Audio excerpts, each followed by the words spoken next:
Good afternoon. You join me in Yorkshire still, and today we're heading for the Ribblehead Viaduct. I have been here before a couple of times. It was a dark, grainy, wet morning, so it's an afternoon start, and we've got these moody clouds settling down into the valley. Hopefully it won't rain again, not for a bit at least. Now, I've taken a couple of photos from here in the past, and they've always been on like really clear, crisp days, so kind of no drama in them.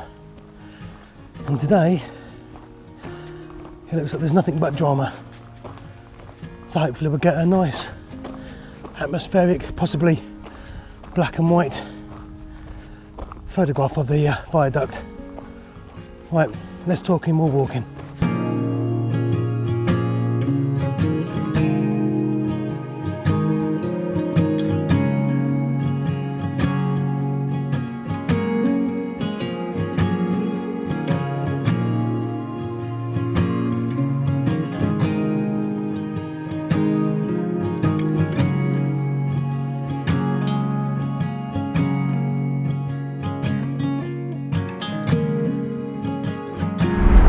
It's not until you actually get down underneath it again. I mean, I've been here, like I said, a couple of times before, but every time I come here, it always seems so much bigger than I remember it. I remember driving here this morning thinking, last time it was bigger than I thought it was going to be, so I remember it is really big. Then I get here now and I'm like, that's still bigger than I remember it. I mean, I'm getting older, so I'm probably shrinking. That's a beast. As long as the weather stays like this, I'll get the drone up. There's only one real true location for a photo, and that is about here, at the top of the footpath there. Right, let's give you some info on the bridge.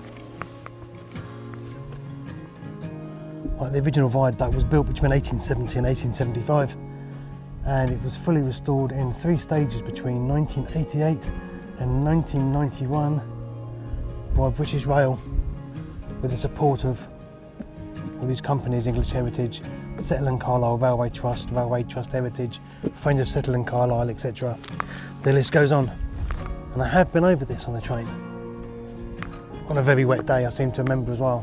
Okay, let's go up to the photo point and see if it's too breezy for a drone, because it is kind of 15-mile-an-hour gusts today. So let's go and find out what it's like up there. If it's too windy, I probably won't get the drone out. It'd be a shame not to. It is so much bigger than I remember it each time. There was an awful lot of stone that was cut to size, eh? And there was a few specks of rain I felt there. Let's hope it's not coming in, because you're not waterproof. Might be a bit of a rush, but let's try and get this done.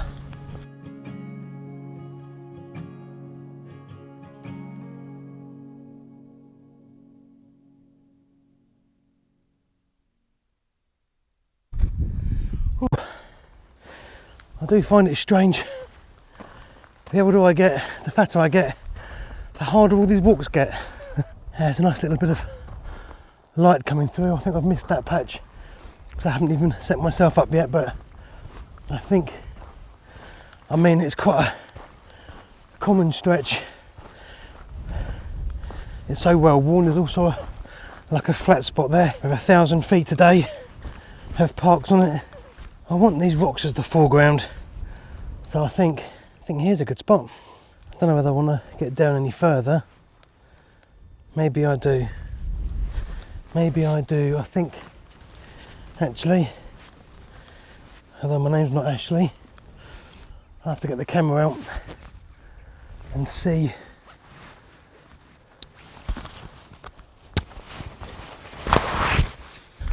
I've got my 24-70 on.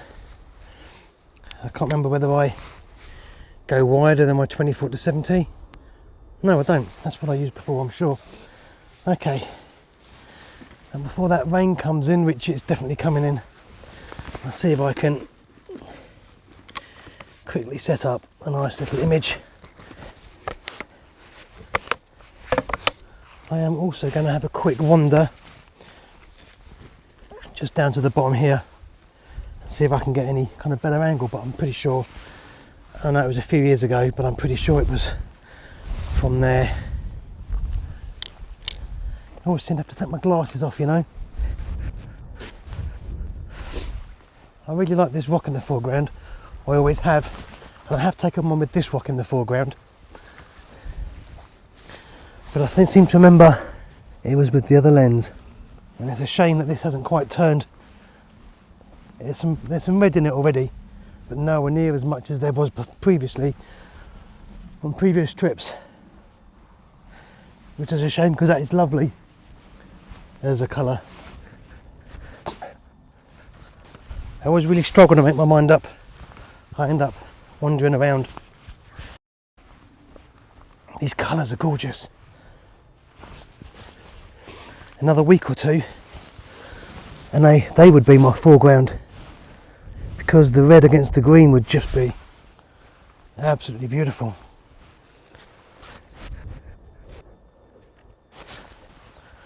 I think I'll probably go with my first option and bring both of these into the foreground. Yeah, I think that's the plan, but I am doing it from up here. Definitely going to bring in both of those rocks and those grasses, and now here comes that drizzly rain, which I really didn't want. I'm going to do F20 because I really want to get the whole of everything in. I don't know if I want to put any filters on it yet. I will be cropping this to a 6:9, so if I put my glasses back on I can tell you what I've done. But let me show you on the video there. There you go. Yeah, I'm putting the rocks here and these grasses, which aren't quite as red as I'd have liked, but we've still got those moody skies, and that cloud right there is heading this way with a bit of rain. I can feel it on my glasses and on my lens. Let's do a quick focus again. ISO 100, 13th of a second, 20th of a second, sorry, F20, 2-second timer. And I would just check that everything's in focus. I do want to put that filter on. Hopefully the rain will stay away long enough to do it. But unlike yesterday, I'm going to try and not drop any of these bits into the river. And if you saw yesterday's video, I tried to throw my Nissi ring attachment in the bin when the river.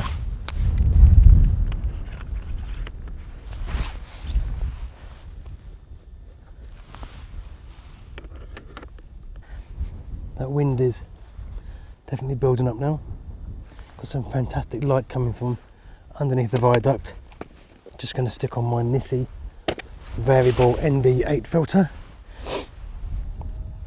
Just check there's no drizzle on that.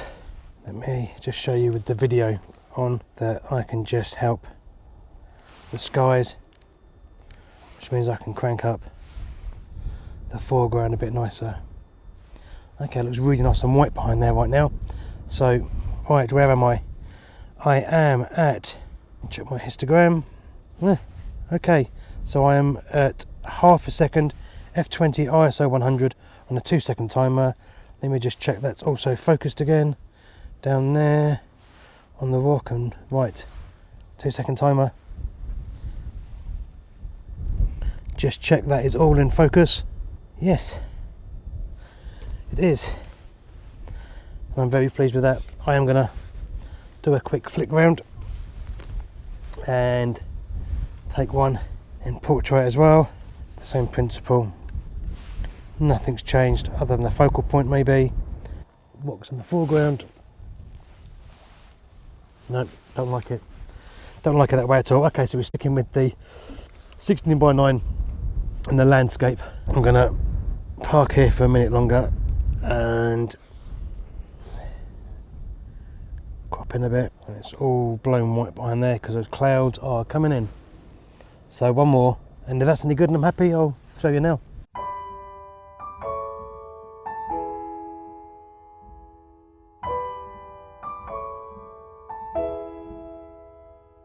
Before that belts down, I'm going to get wet anyway, I think. But before it gets too wet, I'm going to get all this away. It always takes longer than you think to get it all away. We had a tornado shoot past just before I started filming. Well, not strictly true, I was filming, but it said the micro SD card was full, and I didn't think it was. I formatted it and it still said it was full. So but if I'd have been recording, if that had been recording, I'd have got that tornado in there. That was amazing. Right, let's get this away quick. Let's give her a quick jaunt and see what the drone will do, because you never know.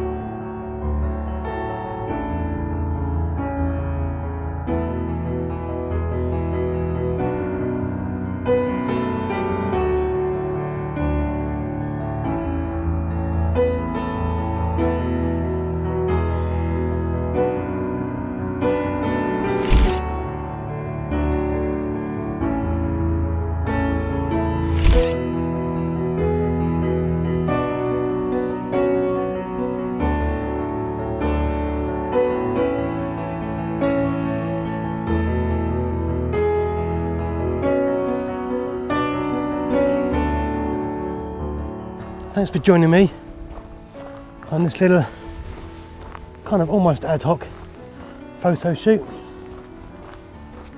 I was actually heading for somewhere else, but I couldn't go past without stopping and taking another picture, because it's quite the feat of engineering, one would say. That cloud is just coming up past the side. I might even stay dry. Well, I hope you enjoyed today's video. If you have, give it a thumbs up, and if you don't subscribe and you'd like to, that would be great. So until next time, thanks for watching. Bye for now.